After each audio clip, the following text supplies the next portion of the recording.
I love looking in cookbooks for inspiration for what to make for dinner, and I also love cookbooks that have these kind of pre-planned menus in them of different recipes that go together. So from the book Start Here, I'm going to do this to eat on the couch while watching a movie menu. It's a house salad, a classic red sauce pizza, and almond toffee popcorn. I'm going to skip the popcorn. I also love that it gives you the tips of what to make 2 days before, the day before, the day of, and then just before serving. So for this one, just because I'm making only the pizza and the salad, the day before it talks about making the focaccia dough for the pizza crust.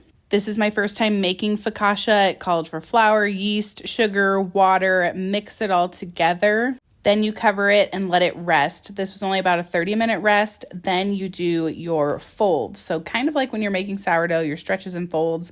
This recipe called for folding the dough. So I just used my little plastic scraper and folded the dough over onto itself. Then you cover again with saran wrap and let it rest for 8 to 16 hours. My house is pretty cold, so I did longer. Then I put way too much oil on a lined cooking sheet, and look at how bubbly this is. It's gorgeous. So I poured it out onto the cooking sheet, and then it calls for some more type of folds.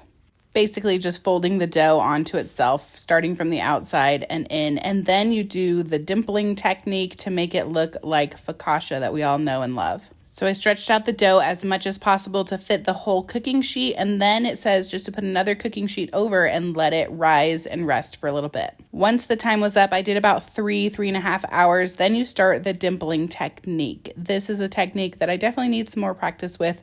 My dough was pretty sticky, but I got it as dimpled as possible. Then it says to drizzle with more olive oil. Again, I think I did too much, and then a lot of salt. So I tried to get the oil to be spread out instead of stuck into all the little dimples of my bread. So I power baked this, meaning I just cooked it until it was done and a little brown on the outside, but I didn't want it to be too done since I'm using this for the pizza dough. Check back for part 2.